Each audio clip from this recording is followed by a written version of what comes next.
For those of you that maybe have been told that PT is not a career worth going into, well, this is the video for you. For those of you that have been told by other PTs, maybe you've shadowed somebody and they've told you, you know what, if I would go back in time, I probably wouldn't have become a physical therapist. So what does it do? It creates doubt, right? So now you're like, I'm doing all this work. Like, is it still going to be worth it? Like,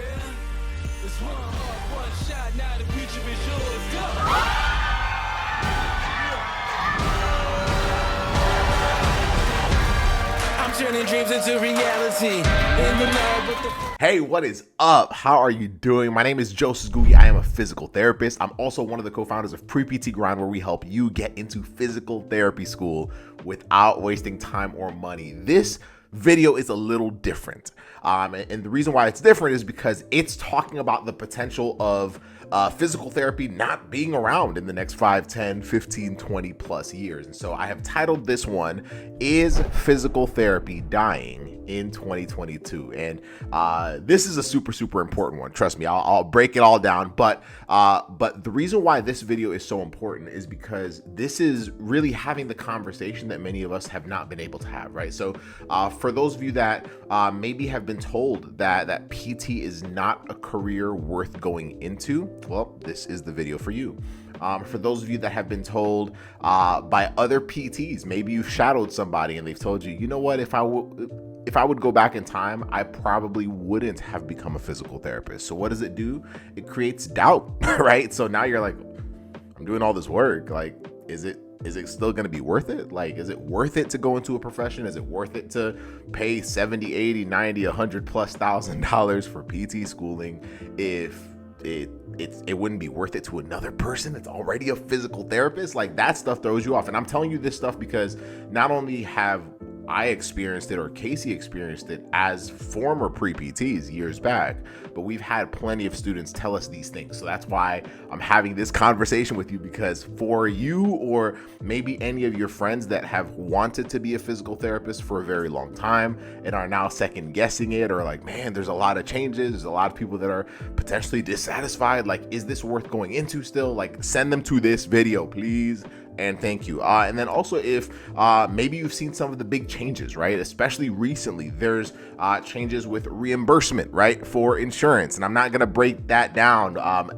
In fact, as you watch this video, I'm actually going to send you to another video right after this, okay? So I'm gonna kind of put the image of it right here, right? So Casey Coleman, who is my business partner for Pre-PT Grind, actually did a video about a year ago that is titled, Is Physical Therapy Dead? So very similar. Now, in that video, he really does break down some of the more technical stuff, like insurance reimbursements and all that. So if you want to hear that stuff, I'm telling you, after you watch this one, go watch that one. It's going to be a game changer for you. But there's been changes like, insurance reimbursement. There's, been some are even saying, hey, PT is becoming overpopulated in cities. Like, we're getting to the point where we have too many PTs, and I'll show you why that's not the case. But hey, I just want to share with you the things that are out there that you might have heard, or maybe you haven't heard them, and you might encounter them later, and you'll be able to come back to this video to get recentered, to have your clarity, on what you need to do and how you need to approach it.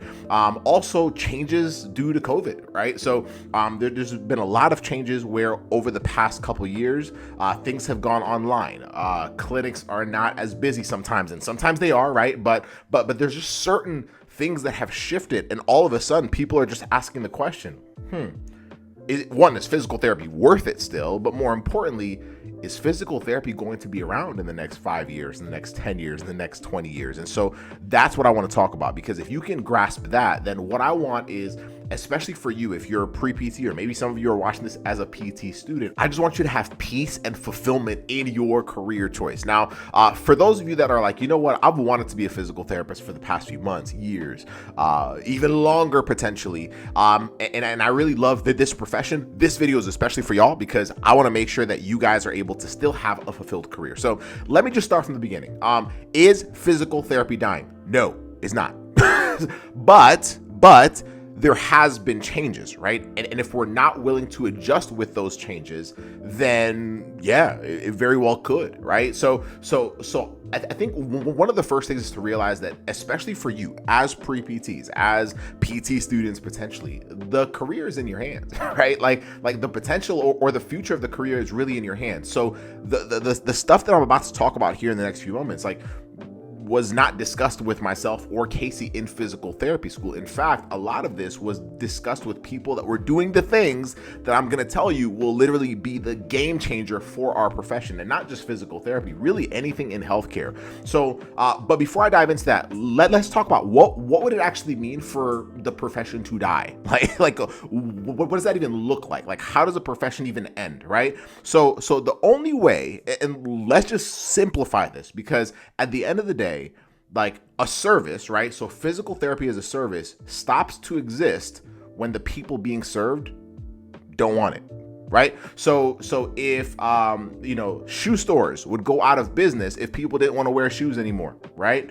Restaurants would go out of business if people did not want to pay to dine out, right? And so with physical therapy, basically, if there was no problem to solve, now think of all the problems that physical therapists solve, from pediatric physical therapy to orthopedic physical therapy to acute care, inpatient, skilled nursing facility, and I can go on and on, pelvic health physical therapy. Think of all the problems that physical therapists solve. Will those problems still exist? Like, will we randomly stop getting hurt? Will we randomly, stop having, like falls, or, and if we go the pelvic health route, like y'all, like there's so many, like, will those things just magically disappear? Yes or no? Okay, the answer is no, right? Because we're humans, right? And our human bodies, especially as we get older, if we're reckless or an accident or whatnot, y'all, things happen. So, well, the problem ain't going to disappear. So that's not going to be an issue. What if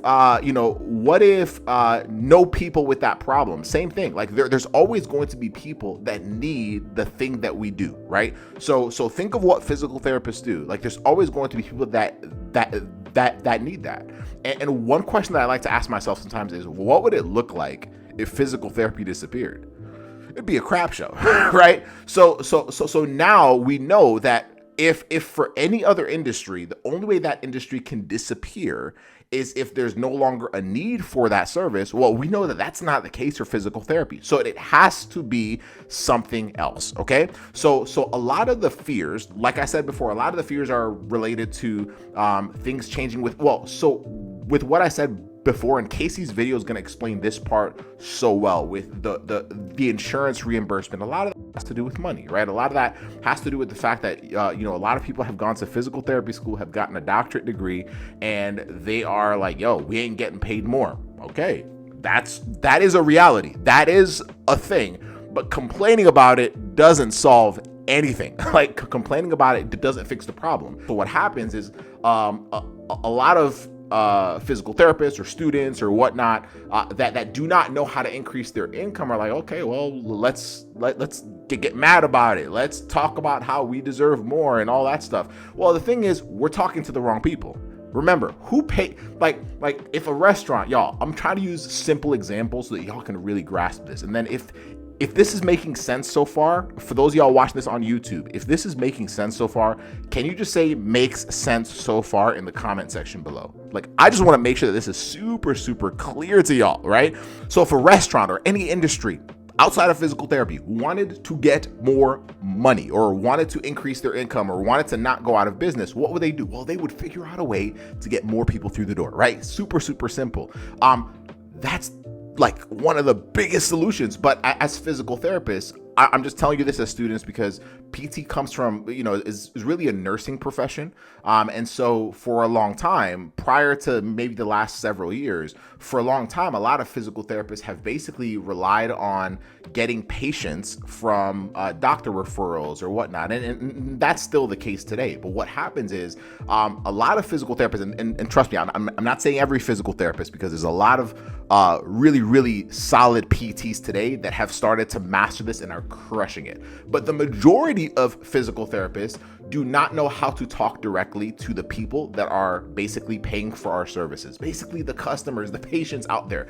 And why that's a problem is because of this next thing, right? So I made this name up, but the thing that I'm referring to is very, very real. So I'm calling it the PT opportunity gap. So what that is this: the majority of the people that actually need our help don't actually know we can help them, right? There's literally research studies like that I have read, that many of my colleagues have read, that literally suggests that the percentage of people that actually get physical therapy who need physical therapy is very, very small. There's actually one study that literally had a sample that said it was under 10%. Under 10% of people. Like, just imagine that for a second. If less than 10% of the people that needed your help as a physical therapist knew, either one, had gotten PT or knew that PT could help them, then that means that there's 90% of people out there. What if that was even 80%? It doesn't matter. There's a majority of people out there that have not gotten your service and have relied on other things, whether that's medication, whether that is operation, surgery, right? Whether that is just kind of putting up with it. Y'all, like, people literally live with this stuff, and we know that we can help them. The problem is we haven't learned how to communicate directly to them. Like I said, any other industry would figure out how to get the specific people. So if it's a restaurant, they'd figure out, how do we get the people of this city to recognize that we got bomb food, right? Like, how do we, like, y'all, like, that's how this thing works, right? So as future physical therapists, why does this matter so much? It matters because if physical therapy is going to die, it's not because the problem we solve is going to be non-existent. Clearly, that problem is still going to be there. The question is, are we willing to learn how to communicate to the people directly? Are we willing to basically obsess over our communities, over the populations we work with, right? Like, have you noticed that when Casey and I talk to you guys, it sounds like we've basically been in your head, right? Because for years, even though we are currently physical therapists, like, we have obsessed over your problem, right? Over, getting into PT school, over, not knowing how to navigate through my next steps, through PT cast, through, y'all, like, we've obsessed over it. We know what you're anxious about. You know why? Because we've talked to thousands of you directly. We've literally, like, talked to you over and over, and we realized, like, the majority of you have similar problems. Yes, you are individuals, but you have similar problems. So our content is built around educating you and adding value to your life. And because of that, many of you come back for more. Many of y'all even join our programs, right? So that's the same exact way. If we are going to allow, like, if physical therapy is going to thrive, the biggest things that need to change is, number one, we cannot rely only on other providers referring to us. Number two, advocating for the profession is always going to be super, super important, but that can't be the only thing we do if it does not involve talking to our communities directly. Number three, we have to realize that times are changing, so we have to ask ourselves, are we willing to change with the times? If things are going online, how do we learn to communicate with people online, right? How do we learn to get to where they are at? How do we learn to use the language that people are using? And I'm not talking about English or Spanish or that. No, I'm talking about, like, speak at their level, right? Like, don't use a whole bunch of jargon. Say words that they're like, yo, that's how I communicate. If we can do that, PT is going to be around for a very, very, very long time. Does this make sense? The question is this.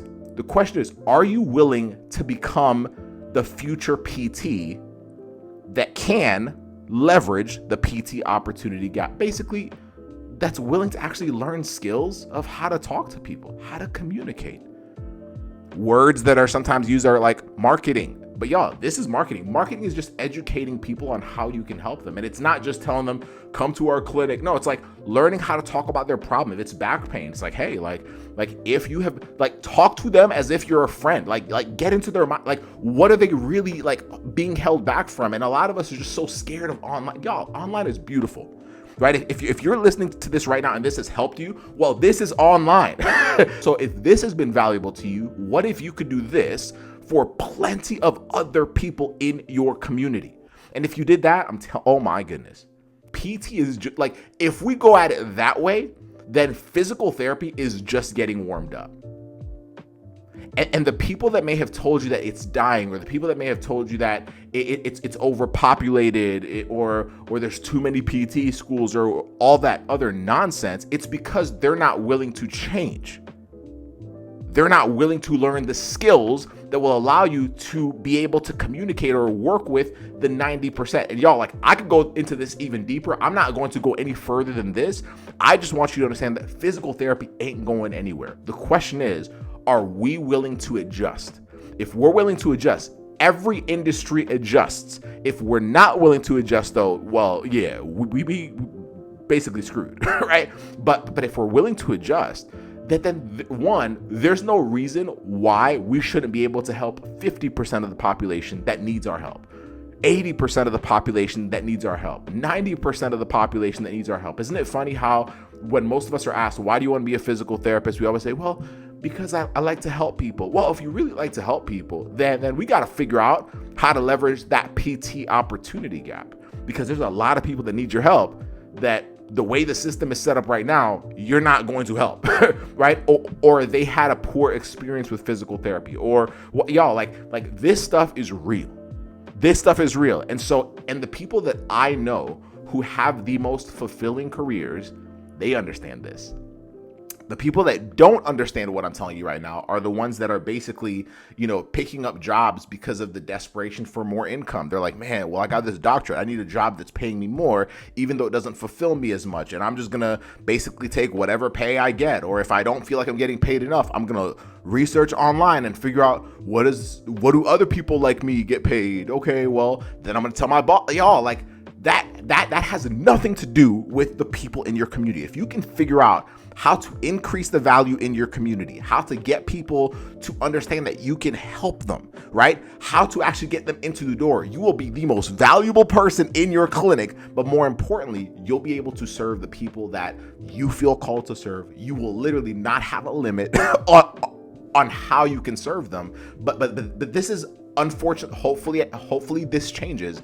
But this is like this conversation that I've had with you. We did not have that conversation in physical therapy school, right? So hopefully soon PT schools start talking like this. But until they do, use this. Other individuals that I would start listening to if I were you are Greg Todd. I don't know if you've ever heard of Greg Todd. So many other individuals out there that are starting to, have been absolutely crushing it in their careers. And the crazy thing is, many of them are 15, 20 plus years into their professions, and they're still fulfilled. And they're fulfilled because they've been understanding everything that I've been sharing with you. And if you can do that, man, PT ain't going nowhere, because clearly the problem we solve isn't going anywhere as well. So the question is, are you willing to change with the world, with what people need, with where they're at? Or are we going to be stubborn, basically stuck to our mindset that, well, because we're doctors, we deserve that? No, listen, stop being entitled. Figure out how to serve more people, figure out how to talk to them, figure out how to talk to them where they're at, figure out how to use online. Like if people are on social media, talk to them there. If people, it's kind of like a few years ago, like a few decades ago, if people were reading a newspaper, I'd show up there. Like start doing that. Start obsessing over the population you want to work with. If you want to work with pediatrics, figure it out. Like what is going on in the minds of of the parents of pediatric patients, right? If you want to work in pelvic health, okay, what are the problems that people are struggling with? That like is it leaking with working out? What are those problems? What is it costing them? Like, what does that problem mean to them? How can you start increasing, how can you start educating them on how common that is, but the fact that it doesn't have to be normal? That's what it takes. That's what it takes. And I'm telling you, if we do that, it's game over. Well, there are people that are already doing that and they're killing it. But if the rest of us are going to be fulfilled, then yeah, it's that's the direction that we have to go. PT is changing. Are you willing to change? PT ain't dying. PT is just getting started. So let's freaking get it. After you watch this video, go watch the other one that Casey did, titled Is Physical Therapy Dead? I hope this was helpful. If this was helpful, let us know below. If you want to learn more, go to preptgrind.com/home, and we will just add more value to your life from there and give you direction and help guide you in the right way to help you have an absolutely fulfilling career as a future physical therapist. So hope that was helpful. Much love. Bye.